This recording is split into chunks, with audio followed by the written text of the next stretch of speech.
بسم اللہ الرحمن الرحیم. In the name of Allah, the Beneficent, the Merciful. السلام علیکم ورحمۃ اللہ وبرکاتہ. اللہم صلی علی محمد وعلی آل محمد کما صلیت علی ابراہیم وعلی آل ابراہیم انک حمید مجید. اللہم بارک علی محمد وعلی آل محمد کما بارکت علی ابراہیم وعلی آل ابراہیم انک حمید مجید. آج ہمارا سبق ہے آیت نمبر 31 سے لے کر آیت نمبر 39 تک. اعوذ باللہ من الشیطان الرجیم. بسم اللہ الرحمن الرحیم. وعلم آدم الاسماء كلها ثم عرضهم على الملائکۃ، اور سکھائے اللہ نے آدم کو نام سب چیزوں کے، پھر پیش کیا ان سب چیزوں کو فرشتوں کے سامنے. فقال انبئونی باسماء هؤلاء ان کنتم صادقین، پھر فرمایا بتاؤ مجھے نام ان کے اگر تم سچے ہو. قالوا سبحانک لا علم لنا الا ما علمتنا، پھر کہنے لگے فرشتے پاک ہے تو ہم کو نہیں معلوم مگر جتنا تو نے ہم کو سکھلا دیا. انک انت العلیم الحکیم، بے شک تو ہی علم والا اور حکمت والا ہے.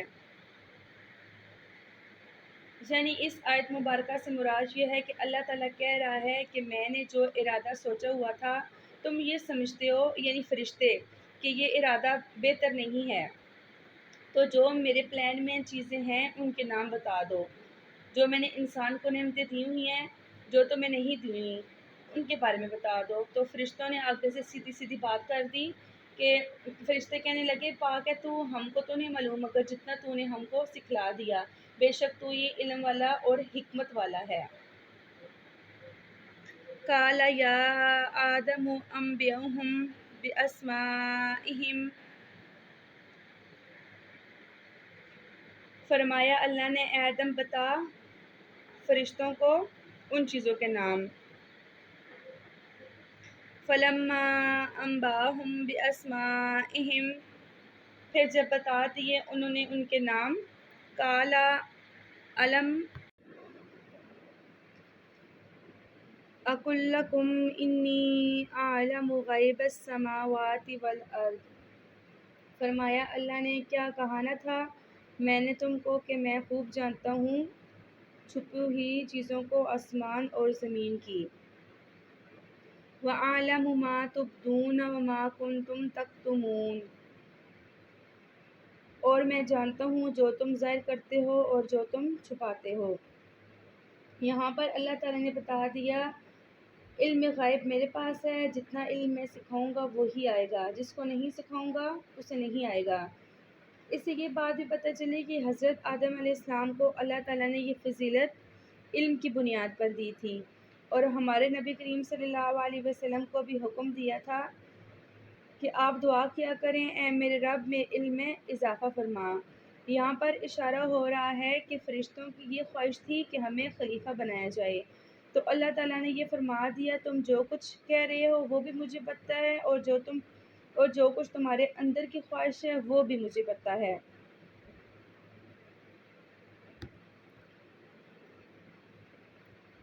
وَإِذْ قُلْنَا لِلْمَلَائِكَةِ اسْجُدُوا لِآدَمَ فَسَجَدُوا إِلَّا إِبْلِيسَ، اور جب ہم نے کہا فرشتوں سے کہ سجدہ کرو آدم کو تو سب سجدے میں گر پڑے مگر شیطان کے.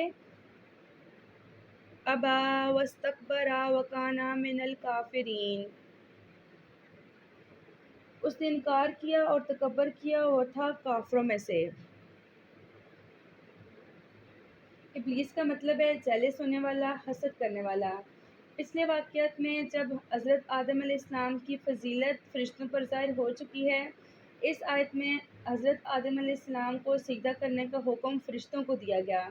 سب فرشتوں نے سجدہ کیا مگر ابلیس نے نہیں کیا، تو اس سے یہ بھی ثابت ہوا کہ سجدہ حضرت آدم علیہ السلام کا اس وقت کی تمام مخلوقات کے لیے عام تھا، جن میں فرشتے بھی اور جنات سب داخل ہیں.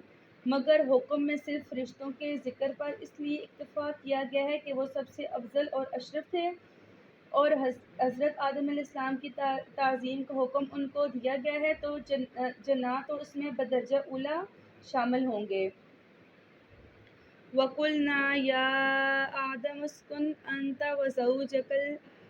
وَزَوْجُكَ الْجَنَّةَ وَكُلَا مِنْهَا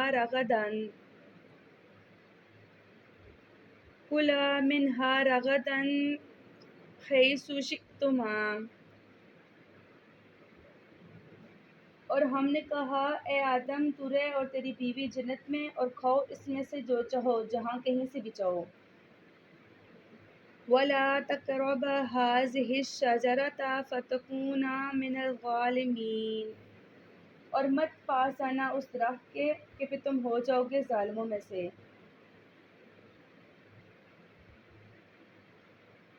فَأَزَّلَهُمُ الشَّيْطَانُ عَنْهَا فَأَخْرَجَهُمَا مِمَّا كَانَ فِيهِ۔ پھر دونوں کو پھسلا دیا شیطان نے اس جگہ سے نکالا جس میں وہ تھے، ان دونوں کو پھسلا دیا یعنی رائے حق سے ہٹا دیا، ان دونوں کو اس جنت میں سے نکلوا دیا جس میں وہ دونوں رہ رہے تھے۔ وَقُلْنَا اهْبِطُوا بَعْضُكُمْ لِبَعْضٍ عَدُوٌّ۔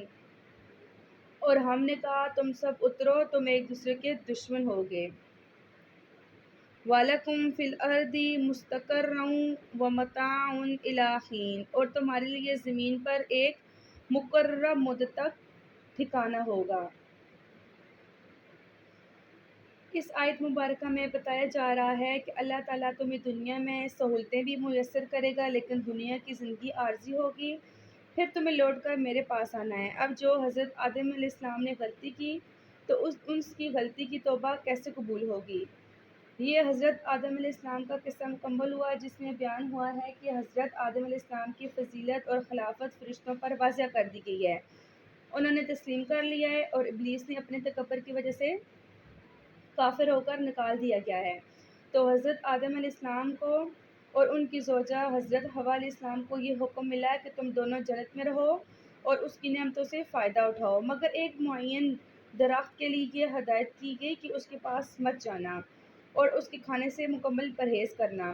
شیطان چونکہ حضرت آدم علیہ السلام سے حسد کرتا تھا تو اس نے کسی طرح موقع پا کر ان دونوں کو اس درخت کے کھانے پر آمادہ کر لیا۔ ان کی لغزش کی وجہ سے ان کو یہ حکم ملا کہ اب تم دونوں زمین پر جا کر رہو، اور یہ بھی بتلا دیا گیا کہ زمین کی رہائش جنت کی طرح نہیں ہوگی۔ فَتَلَقَّىٰ آدَمُ مِن رَّبِّهِ كَلِمَاتٍ فَتَابَ عَلَيْهِ۔ پھر سیکھ لیے آدم نے اپنے رب سے چند کلمات، پھر متوجہ ہوا إِنَّهُ هُوَ التَّوَّابُ الرَّحِيمُ، بے شک وہی توبہ قبول کرنے والا اور مہربان ہے۔ حضرت آدم علیہ السلام نے اپنے رب سے چند کلمات سیکھ لیے جس کے سبب انہوں نے توبہ کی، تو اللہ تعالیٰ نے ان کی توبہ قبول کر لی۔ توبہ کا مطلب ہے رجوع لانا۔ انسان جب گناہوں کے بعد اللہ کی طرف رجوع کے لے کے آتا ہے تو یہ اس کی توبہ کھلاتی ہے۔ رجوع لانے کے بعد اللہ تعالیٰ بھی بندے کے اوپر شفقت فرمائے، یعنی اللہ تعالیٰ بھی اپنے بندے پر رحم فرمائے، تو اللہ رجوع لا رہا ہوتا ہے۔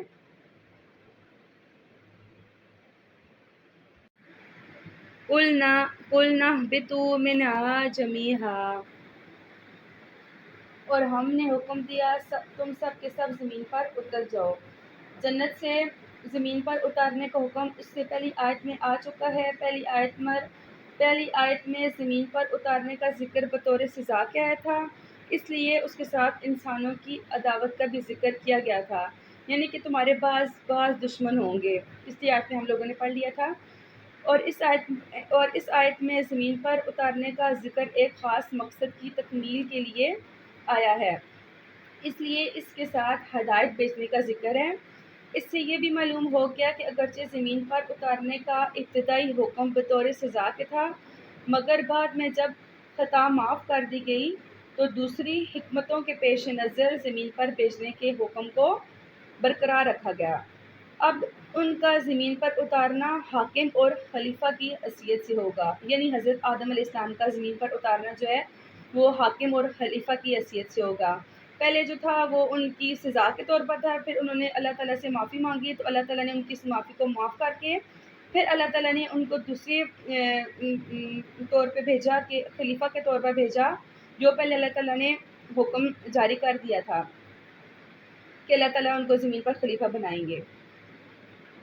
فَإِمَّا يَأْتِيَنَّكُم مِّنِّي هُدًى فَمَن تَبِعَ هُدَايَ فَلَا خَوْفٌ عَلَيْهِمْ وَلَا هُمْ يَحْزَنُونَ۔ پھر اگر تمہیں پہنچے میری طرف سے کوئی ہدایت یعنی کتاب، تو جو کوئی میری ہدایت کی پیروی کرے گا تو قیامت والے دن نہ خوف ہوگا اس پر، نہ ہی وہ غمگین ہوں گے۔ اس آیت مبارکہ میں پہلی نصیحت انسان کو یہ ہو رہی ہے کہ جا رہے ہو تو زمین پر بس میری کتاب کا انتظار کرنا۔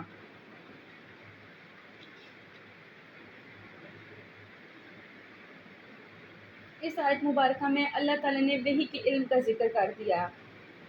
وحی کا علم وہ ہے جو اللہ تعالیٰ نے اپنے پیغمبروں کے ذریعے دیا ہے۔ انبیاء کرام اللہ تعالیٰ اور مخلوق کے درمیان وسیلہ ہیں۔ اگر کوئی شخص یہ پیغمبروں کے وسیلے کے بغیر کوئی عقیدہ اختیار کرے تو وہ خواہ کتنا ہی اچھا کیوں نہ ہو، وہ اللہ تعالیٰ کے ہاں قبول نہیں ہوگا۔ وسیلہ کہتے ہیں واسطے کو، مخلوق اور اللہ کے درمیان پیغمبر جو ہیں وہ واسطہ ہیں۔ پیغمبر کو اللہ تعالیٰ نے رول ماڈل اس لیے بنایا ہے کہ انسان اللہ کی محبت میں کوئی ایسے عقیدہ وابستہ نہ کر لے کہ وہ اپنی جگہ خوش ہو رہا ہو اور اللہ تعالیٰ کو وہ چیز پسند ہی نہ آئی ہو۔ بے شک نبی کریم صلی اللہ علیہ وسلم کی زندگی تمہارے لیے بہترین نمونہ ہے۔ علم وہ ہے جو اللہ تعالیٰ نے اپنی کتابوں اور پیغمبروں کے ذریعے دیا ہے۔ وحی کا علم بنیادی ہے اللہ تعالیٰ کے علم تک پہنچنے کے لیے، اور اسلام جو ہے وہ دو ہی علم کو مانتا ہے، ایک وحی کے علم کو اور ایک سائنس کے علم کو۔ والذین کفروا وکذبوا بآیاتنا اولئک اصحاب النار ھم فیہا خالدون۔ اور جو لوگ کافر ہوئے اور جھٹلا دیا ہماری نشانیوں کو، وہ جہنم میں جانے والے ہیں اور رہیں گے ہمیشہ اس میں۔ اس آیت میں یہ بتایا جا رہا ہے کہ جو لوگ اللہ تعالیٰ کی بھیجی ہوئی کتاب کی پیروی نہیں کریں گے، ان کا ٹھکانہ ہمیشہ ہمیشہ کے لیے جہنم ہوگا۔ اس سے مراد وہ لوگ ہیں جو اس ہدایت کو ہدایت سمجھیں اور اس کی پیروی کرنے سے انکار کر دیں۔ جزاکم اللہ خیراً۔